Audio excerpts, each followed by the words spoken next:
आप नाम बताइए अपना। साकिर अली। शाकिर शाकिर भाई, ये बताइए कि क्या विकास कार्य हुए हैं इस इलाके में, और क्या है इस बार मुसलमान का मुद्दा क्या है इस इलेक्शन में? विकास कोई बहुत तो हुआ नहीं है, लेकिन महंगाई बहुत है, बेरोजगारी बहुत है। और महंगाई की दर जो है वो गरीबों पर ज़्यादा पड़ती है। इससे यहाँ का जनजीवन बहुत ही अस्त व्यस्त है। महंगाई मेन प्रॉब्लम है। पेट्रोल 100 रुपये लीटर। और किसको जिम्मेदार मानते हैं इसके लिए? ये गवर्नमेंट है इस बात की जिम्मेदार। जो मौजूदा गवर्नमेंट है जो वो। मौजूदा गवर्नमेंट है उस जिम्मेदार गवर्नमेंट है इसकी। हम लोगों पे इतने टैक्स लगा दिए। मैं कपड़ा व्यापारी हूँ। जीएसटी 5% से 12% होने जा रही है। ये मेन असर जो है गरीबों पर ही दिखाया जाएगा, क्योंकि जब हम कपड़ा लाएंगे तो महंगा लाएंगे तो फिर महंगा बेचेंगे। ये गरीबों पर ही जाएगा इसका सब। अच्छा, आप बताइए, आपका नाम क्या है? शाकिर हुसैन। शाकिर हुसैन साहब, ये बताइए कि बतौर मुसलमान इस बार पूरनपुर की कुछ अलग डिमांडें हैं, या फिर आप विकास, महंगाई, यही वो तमाम मुद्दे रहने वाले हैं? यही है कि महंगाई की तरफ देखो, पहले परेशान है आदमी, हर आदमी परेशान है। गैस वो महंगी, तेल वो महंगा। गरीब आदमी 300 रुपये पैदा करता है, 250-300 रुपये रोज का उसका घर का खर्च है, तो उसमें कहाँ से बच्चे पालेगा वो? यही है। और इसकी जिम्मेवार कौन है? सरकार। तो क्या देख रहे हैं इस बार, क्या बदलाव होगा इस बार? अब ये तो जनता जानती है इस चीज़ को, हमारे कहने से थोड़ी कुछ हो जाएगा। ये तो आवाम देखेगी ना इसको। तो विकास नहीं देख पा रहे हैं आप? विकास भी दिख रहा है, विकास भी दिख रहा है। कानून व्यवस्था कुछ हुई है? विकास भी दिया है, ऐसा नहीं, दिया भी है। हम ये नहीं कह रहे नहीं दिया, दिया भी है, मगर महंगाई बहुत है सर। आप बताइए, क्या इस इलाके की बुनियादी दिक्कतें क्या है? असल बुनियादी दिक्कतें वो ये हैं कि अनएम्प्लॉयमेंट ज़्यादा है, बेरोज़गारी की समस्या ज़्यादा है। बहुत सारे सेक्टर के बच्चे पढ़ के आते हैं, एजुकेशन हासिल करते हैं, ग्रेजुएट होते हैं, मगर अफसोस ये है कि आगे चल के वो कहीं ना कहीं शिक्षा ग्रहण करने के बाद उनको जॉब्स की, वैकेंसीज़ की, बहुत सारी चीज़ों की ज़रूरत है, वो उनको रोज़गार नहीं मुहैया करा पा रही सरकार। यहाँ मोस्टली काम करने वाले जो लोग हैं वो कपड़ा व्यापारी हैं, अपना कपड़ा लाते हैं, दिल्ली से बनाते हैं। हाल फिलहाल में गवर्नमेंट का एक कानून बनने जा रहा है कि 5% से शायद 12% जीएसटी बढ़ाने के चांसेस हैं। अब इन लोगों पर ये असर पड़ेगा, तो ये वैसे ही 200-300 रुपये कमाने वाले पर डे के, कैसे इन पर ये प्रभाव पड़ेगा, तो ये बड़ी दिक्कत इनके सामने आने वाली है। तो यहाँ यहाँ देखिए, अब क्या सरकार की तरफ से क्या राशन वाशन वितरण नहीं हो रहा है? राशन वितरण होता है, ऐसी कौन सी गवर्नमेंट ने राशन का वितरण नहीं किया? 2014 में प्रधानमंत्री जी आए या स्टेट गवर्नमेंट योगी जी आए, तभी थोड़ा राशन वितरण हुआ। राशन पहले भी वितरण होता था, मगर यह है कि प्रचार प्रसार कभी नहीं हुआ गवर्नमेंट के ज़रिए से। इस गवर्नमेंट ने ज़्यादा प्रचार प्रसार किया तो ज़्यादा फेमस हुआ है। अब अभी एक सुनने में ये आ रहा है, अभी देखा भी गया है कि इस वक्त से लेकर, यानी जो दिसंबर का मंथ चल रहा है और मार्च तक, गवर्नमेंट ने अपने प्रचार प्रसार के लिए प्रधानमंत्री जी की, योगी आदित्यनाथ जी की तस्वीर लाई है, उस पर रिफाइंड दिया जा रहा। अब गवर्नमेंट को अगर ये योजना देनी है तो पीछे 4.5 साल से क्यों नहीं दी? देना है तो आने वाले 5 साल तक क्यों नहीं दे रहा? ये 3 महीने 4 महीने का टारगेट क्यों रखा गया? गल्ला मकान दिए हैं, लेकिन ये बताते हैं कि मोदी जी ने प्रधानमंत्री आवास योजना के तहत मकान दिए लोगों को।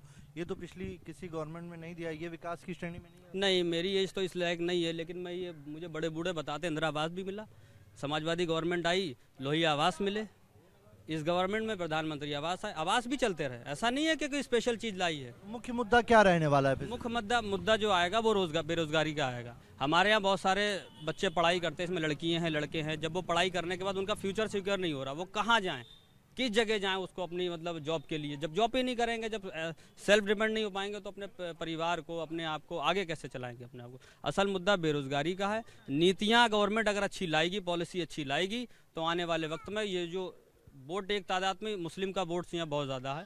ये विधानसभा 129 पूरनपुर विधानसभा में यहाँ समथिंग 1 लाख के समथिंग वोट है। अब ये कैसे कन्वर्ट करा सकते हैं कौन सी गवर्नमेंट अपने तरफ, ये पॉलिसी पर डिपेंड होता है। कौन सी पॉलिसी ला रहे हैं, बेहतर है, इनके माइंड में वो सेट मेकअप करेंगे तो वोट मिलेगा बेसिकली। जो विकास करेगा उसका जाहिर सी बात है बेसिकली। आप आइए, आगे आइए। आपका नाम क्या है? हमारा हसन रज़ा नाम है। हसन रजा, क्या करते हैं आप? मैं एक शॉपकीपर हूँ मैं।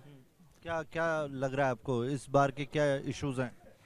इस बार के इश्यूज़ ज़्यादातर लोग, जो जैसे मैं सोशल मीडिया पे देखता हूँ, तो ज़्यादातर लोग यही कहते हैं कि जैसे कि बेरोज़गारी का मुद्दा ख़ासकर बहुत ज़्यादा है, और महंगाई, गैस और पेट्रोल, इसके बारे में ज़्यादा ही सुनने को मिलता है। ज़्यादा मैं सोशल मीडिया पर ज़्यादातर देखता हूँ तो, और वाकई तो है ही क्योंकि सिलेंडर जो 5 साल 6 साल पहले 400 रुपये का था, वो समथिंग आज 1000 रुपये का हो गया है।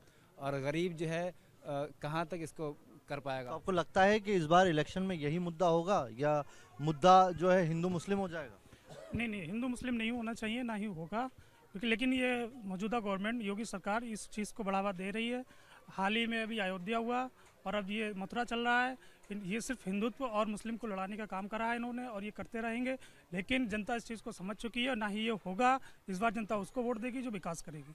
विकास जो करेगा तो कौन दिखाई पड़ता है? ध्रुवीकरण कितनी भी कर ले गवर्नमेंट, लेकिन जनता बहुत चालू हो गई है। जिसको वोट देना है वो न तो सोशल मीडिया पे बोलेगी, ना मीडिया के सामने बोलेगी, लेकिन हाँ वो मन बना चुकी है। आने वाली गवर्नमेंट में कौन कितना ध्रुवीकरण करता है, हिंदू मुस्लिम का मुद्दा या फैक्टर बनता है नहीं बनता, ये जनता डिसाइड करेगी। लेकिन ये है कि जो विकास की, डेवलपमेंट की अच्छी, क्योंकि हिंदू मुस्लिम अब नहीं चलने वाला। जितना मुसलमान मन बना चुका है। मन बना चुका है, लेकिन चुप अवस्था में, वो ये खुलेगा नहीं। और आने वाले वक्त में बंगाल की तरह, दिल्ली की तरह, आने वाली अदर सरकारों की तरह उसका जवाब वोट के जरिए दे। तो क्या वजह है इस बार मुसलमान कुछ कह नहीं रहा है, बड़ा खामोश है? मुस्लिम ना बोलने का सबसे बड़ा रीज़न ये है कि उसका दूसरी गवर्नमेंट फ़ायदा उठा लेती। अगर वो खुल के कोई बात करेगा तो उसकी हिसाब से पॉलिसी बनाई जाएंगी, ताकि उसके काट के लिए कोई ना कोई रास्ता बनाया जाए। और ये गवर्नमेंट वैसे ही बहुत तेज़ है, ध्रुवीकरण की राजनीति बड़ी अच्छी से समझती है। और हमारा मानना ये है कि जो भी विधायक, क्योंकि विधायक ही मुख्यमंत्री को चुनते हैं, सांसद प्रधानमंत्री जी को चुनते हैं। मेरा मानना ये व्यक्तिगत ये है कि अगर पॉलिसीज़ अच्छी हैं, गवर्नमेंट कोई हो, सब नीतियाँ बनाती हैं, सब काम करते हैं, सब टैक्स पेयर के पैसे से ही सब काम होता है, कोई गवर्नमेंट अपनी जेब से पैसा नहीं देती है। अच्छा विकास, डेवलपमेंट की बात करेगी, लोगों की, जनता की समस्या समझेगी, आएगी, तो कैसा विकास? फिर क्या विकास की क्या कई परिभाषा? सारी सड़क आती है, बिजली आती, बिजली सड़क तो सबसे ज्यादा यही गवर्नमेंट बनाती है। नहीं नहीं, सड़क बनती चली आई है। जो सड़कें रह गई थी वही बनाई। इसके बाद भी जो गवर्नमेंट आएगी, सड़कें फिर भी रहेंगी ना, सड़कें फिर भी बनेंगी, मगर जो नहीं बन पाई वो बनेंगी। ये होगा। सड़क ये 15 साल से बनी हुई है। अब इस गवर्नमेंट को कह दे कि हमारे दौर में बनी, तो कैसे मान लेंगे? हो सकता है मुझसे ही पहले बनी हो, मैंने तो 15 सालों से वो सवाल जब से मैंने देखी। डेवलपमेंट एक बड़ा इशू है पूरनपुर में, और ये कहा जा रहा है कि इस बार ध्रुवीकरण की राजनीति नहीं चलेगी। इस इलाके में जो किसान आंदोलन का मुद्दा है वो भी इस वक्त घर किया हुआ है। और सबसे बड़ी जो यहाँ की चीज़ दिखाई पड़ती है वो ये है शिक्षा। शिक्षा के लिए यहाँ पर स्टूडेंट्स को बाहर जाना पड़ता है, पीलीभीत या बरेली में ही जाकर इनकी डिग्री मुकम्मल हो पाती है, और कहीं इन्हें डिग्री तक नहीं मिल पाती। यहाँ पर 8 ऐसी बिल्डिंगें हैं जो शिक्षा के नाम पर अलग अलग गवर्नमेंट में बनी है। 3 बसपा के टाइम पे बनी है, और ये बताया जा रहा है कि 4 ऐसी हैं, 4 या 5 जो सपा के टाइम पे बनी है, जो सिर्फ फीता कटने का इंतज़ार कर रही हैं। 5 साल से वो खंडहर में तब्दील हो चुकी है, और वहाँ पर जो अलग अलग योजनाएं थी वो भी लोगों तक नहीं पहुँच पा रही। तो पूरनपुर विधानसभा का ये हाल हमने आपको दिखाया है।